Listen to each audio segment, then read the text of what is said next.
Hello everyone, you are all welcome to lecture number 960, and today's topic is the classification of rubber.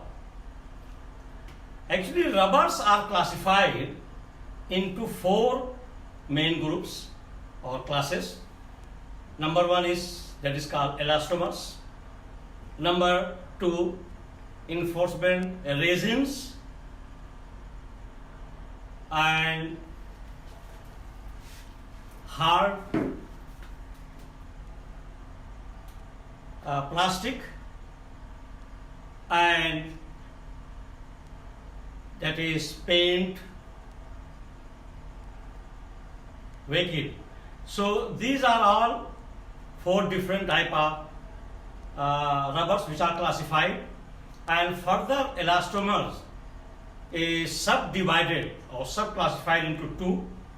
One is called vulcanized elastomer, and second one is called non-vulcanized elastomers. It clearly indicates that one is synthetic. Synthetic means it is vulcanized, added some sulfur ingredients or non-sulfur ingredients, and second one is that is non-vulcanized means that is your natural.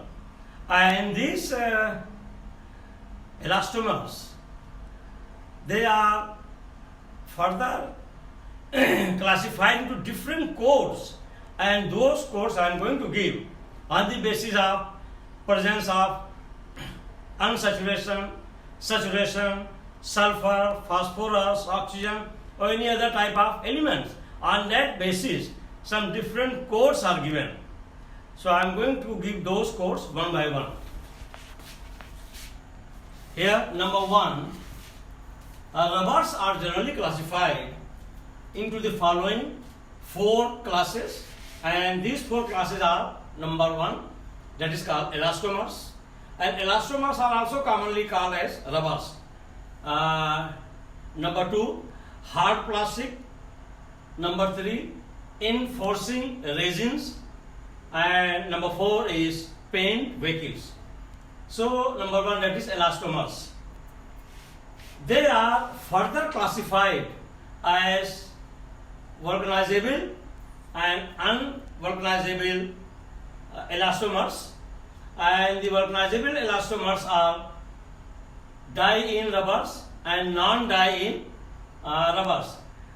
Further, the rubbers are classified and they are coded also, and this coding I have given here, coded from the chemical composition of the polymer chain in the following manner. So first coding is that coding is M. M means elastomer having saturated chain of polymethylene. So that rubber which is having the coding of M, it indicates that it is having saturated carbon chain, and that is of polymethylene.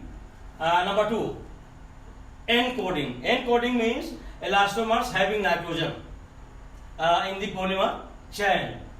Number three, O coding. O coding means polymers having oxygen in the polymer chain. Number four, P. P coding means elastomers having phosphorus in the polymer chain. R. This R coding is very important. R is further classified. So R coding means rubbers or elastomers having an unsaturated carbon chain. For example, natural rubber and synthetic dye derivatives from diolefin. 6, that is your T coding. T coding stands for rubber or elastomers having sulfur in polymer chain. And the 7 last one, U. U stands for elastomers having carbon, oxygen and nitrogen in the polymer chain.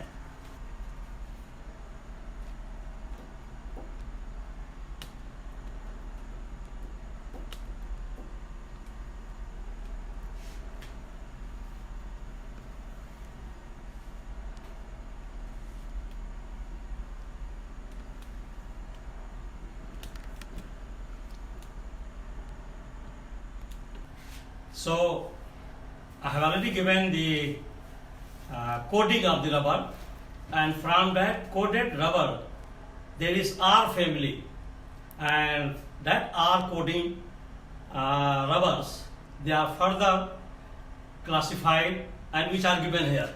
So number 2, the R family both in dry and latex form is further defined by inserting the name of the monomer.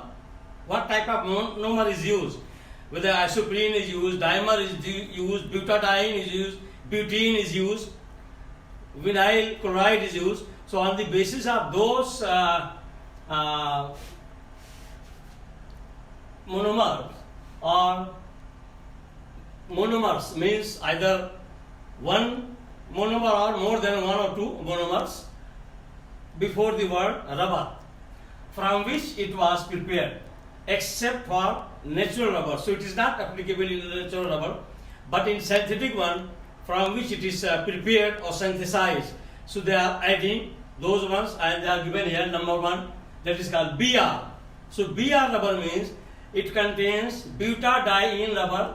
NCR means nitrile chloroprene rubber. The full form you can say that it is nitrile chloroprene rubber. Number 2, IR. IR means isoprene rubber, PBR. That is pyridine butadiene rubber. Number 3, CR. Chloroprene rubbers, SBR. Styrene butadiene rubber. Number 4, NR. That is isoprene rubber, natural.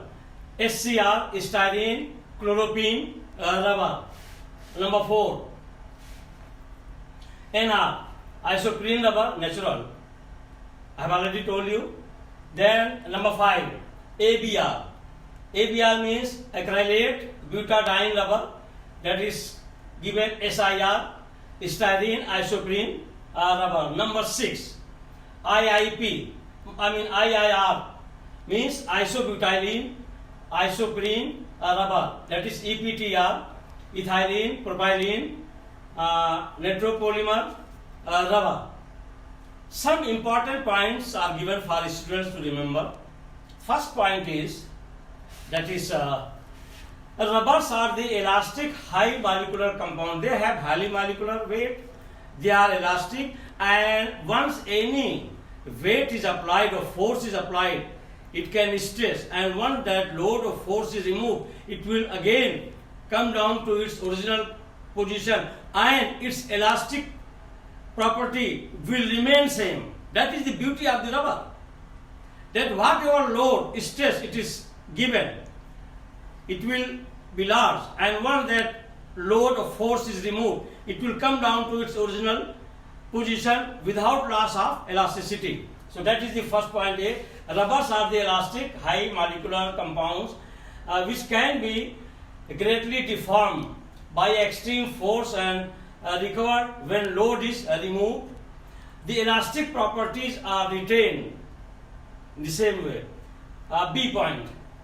Rubbers are classified natural and synthetic according to its raw material which are used. Rubbers are mainly divided into 1, rubber made from single monomers, and B, rubbers made from 2 or more than 2 monomers, depending upon the application of the rubber made from 2 or more isomers. Depending upon the application, the synthetic rubbers are again classified as general rubbers, and that general rubbers, they are used for making tires, tubes, and other automobile material. And the second one is called special rubber, and special rubber is used for hard condition. It is very hard, maybe sulfur percentage may go from 30 to 40%, and these rubbers are very hard, and they are used to manufacture the batteries. So all the battery cases, they are made out of special rubber with hard condition. That is C, wares made of rubber and vulcanized rubber have been indispensable in all branches of rubber economy. So the wears are very important for rubber economy, and it is used for multi-purpose economy and used in making consumer goods. And here high strength elasticity rubber is used to absorb shock and vibration, that vibration due to dampen. So these are all very important 3 ABC points. Students should remember these are all very important properties of rubber. If in case you cannot classify, you cannot understand, at least you should remember its elasticity, its strength, and its general rubber, special rubber, and its economy in general.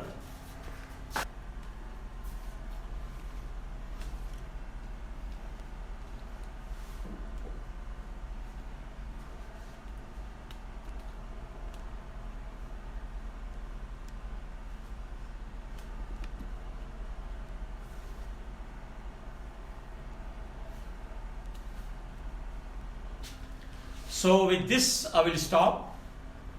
Thank you very much for watching the lecture.